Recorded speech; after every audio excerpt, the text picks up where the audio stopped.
It's the phone call everyone fears. Oh, it was a Sunday at 1 o'clock that I'd gotten a call from the frantic parent as it just happened. An immediate feeling of loss, parents losing a child. I just stood in the office and just tried to digest everything he had just told me. I was in kind of shock. It was just so surreal.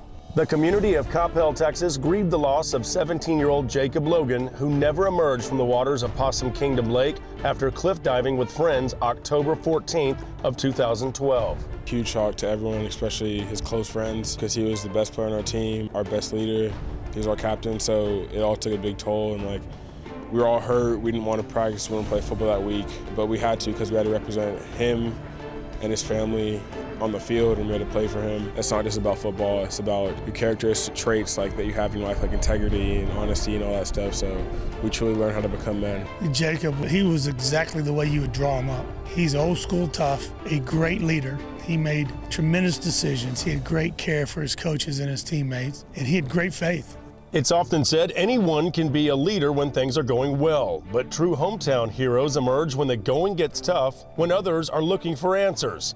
Coppell head football coach Joe McBride had a little help preparing for this situation. And in my head, I was just thinking, what do I do? What do I say? What do I do? What happens from here? And so I took a seat and started praying. I needed wisdom. I needed God's direction. Jacob Logan's body was found the day before Coppell took on Flower Mound, but before the Jaguars got here, the coaching staff for Coppell had to break it down to their own players. It hit us even more, and so just like in the locker room, we'd all sit there and sing his favorite song and just stay close with each other and just keep each other up before the game. In the locker room, we left it the way it was, and it's like we put a frame on it. It's always going to be there, and like we said, we have the 21s when we walk out here, the 21s in the locker rooms that hit on the way out. And we always break it on him just to let him know he's still here with us. We put a 21 on the side of our helmet above our locker room to go out of the locker room. We tap a sign that says J-Lo. J-Lo, as he was known to his teammates and friends, will never be forgotten. A memorial with his number 21 is a reminder to all to live your life to the fullest, but to be careful. Jacob's locker is still intact the way he left it. His sister wore her brother's number 21 jersey the Friday after her brother's death in Flower Mound and was an honorary captain alongside her brother's good friends while walking out to the field October 19th of last year. You know, our players just took her in. They wanted her to know how much they loved and cared for her and the family, and I think that was a great healing part of that whole process. And we actually start off the game with 10 players because Jacob was our safety, and we went out with 10 just to represent him, to let everybody know that he was still there on the field with us. We knew Jacob wouldn't want us to sit around and be sorrow, and just if he saw us crying or sitting there, he'd come up and hit us and just be like, come on, get your head in the game and stuff. It was a kind of weird feeling going out there without Jacob that first game, but a lot of people were real emotional before the game. Everyone was wearing blue because that was his favorite color. Everyone was waving the 21 flag. That game was surreal just because everyone still had that in their hearts. The Coppell Cowboys defeated Flower Mound 27-18 and went on to finish the regular season 10-0. We definitely had to lean on each other a lot. We had to open up because we couldn't hold it in because it was too much pain, and just talk to coaches, counselors, and just come together as a community and a team. It was probably the strongest bond I've ever had as a team. We all just became brothers, loved one another, and we just played our hearts out for Jacob. Since we all knew him so well, we just shared what we knew with each other. We need to keep him in our hearts at all time and use him as a motivation to continue our season the way that he helped us.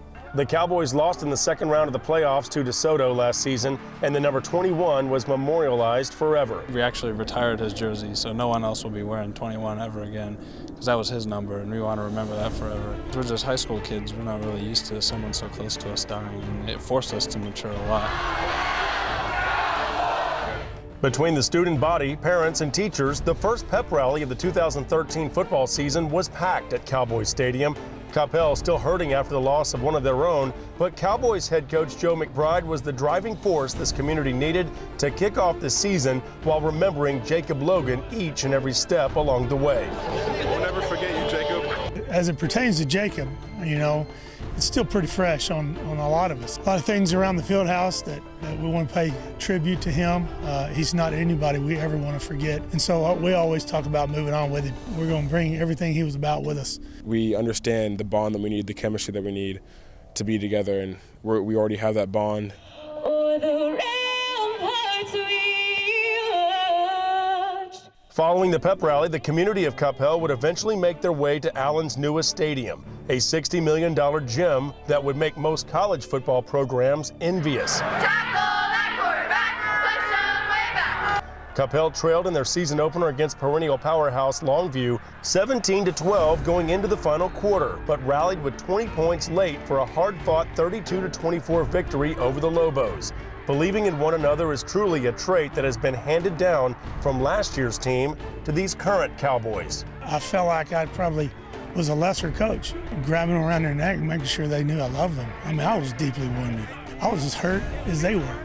Coppell defeated McKinney Boyd and Rockwall in back-to-back games. The number 21 is still everywhere in sight, a constant reminder of who these Cowboys are still playing for, Jacob Logan. A friend, a teammate, and a memory head coach Joe McBride will always keep in the minds and hearts of those who wear the red and black of Coppell. Joe McBride, a true Chevy hometown hero. I'm Jeff Power.